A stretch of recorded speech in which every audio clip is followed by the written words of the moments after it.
writer Leonard.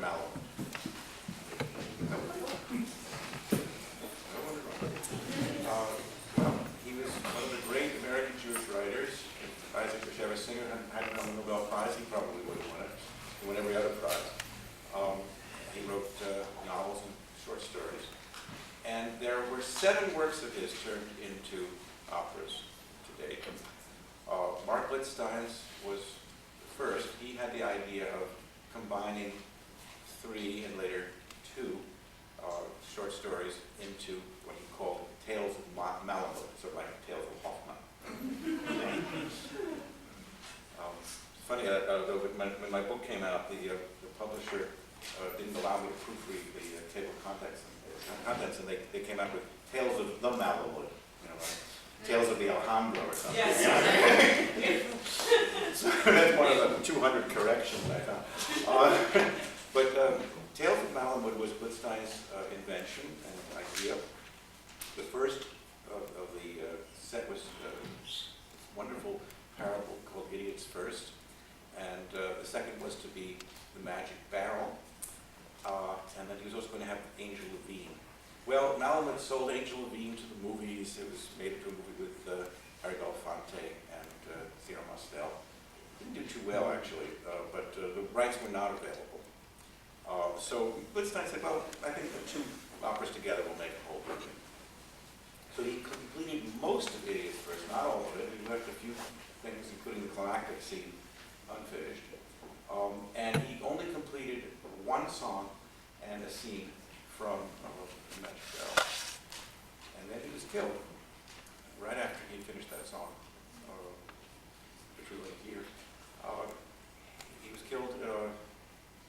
Today is Gay Pride Day, and it's appropriate to mention that he was killed cruising with rough trade in Martinique. Portuguese sailors, or at least he thought they were Portuguese, they were actually Venezuelan. He was working on an opera of Sacco and Vanzetti, and there was a Portuguese sailor who was a character in that. He may actually have been researching that, but more likely he was looking for sex, or some combination of that.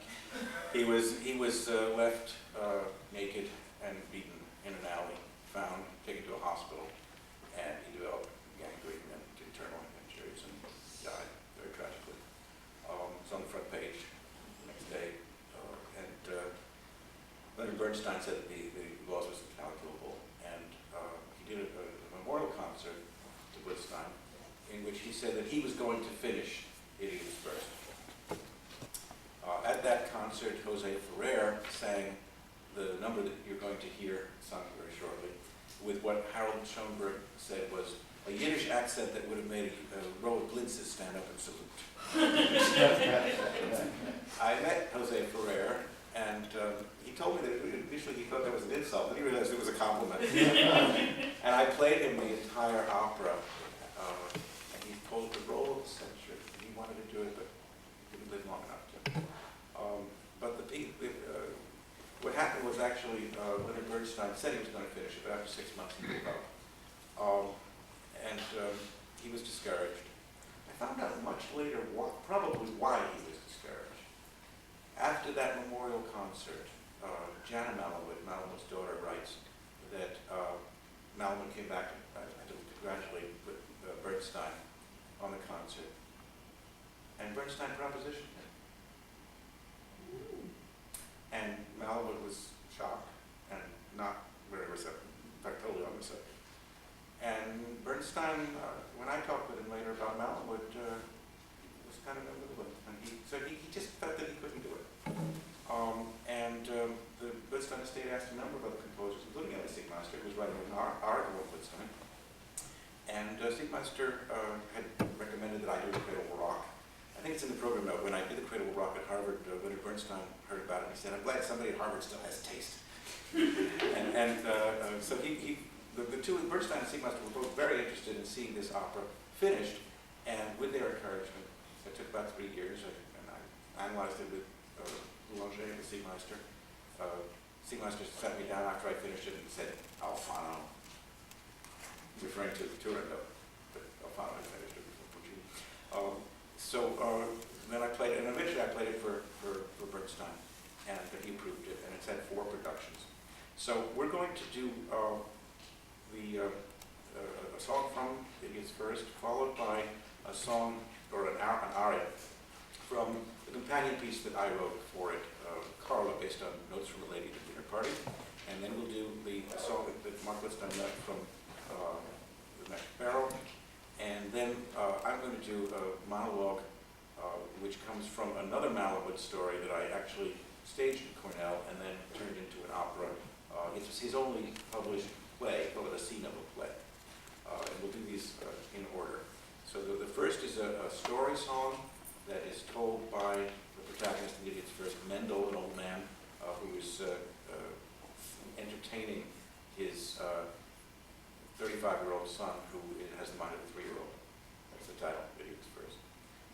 And then we're going to hear Max Adler, who was very puzzled at a dinner party. He's just been passed a note by the new young wife of his former professor.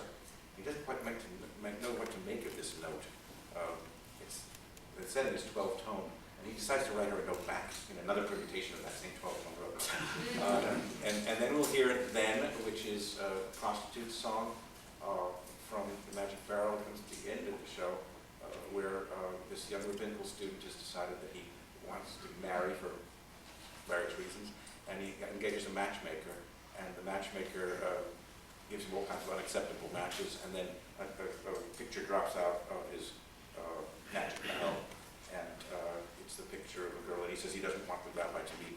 It's his daughter, who's a prostitute, and they meet after this girl sings this wonderful song at the street lamp while she's waiting for him. And the final the piece in this set of 4 is actually taken from the Bourque. Malamud stole it, and I set it to music. It's a parable, and I think it's self-explanatory. So first, we're going to have Jeremy Hirsch and Nick Fuqua sing How I Met My New Grandfather, followed by Max Zander singing Max's first aria, and Aaron Cosmo will sing Then, and then I'll sing the Rabbi in the Richmond.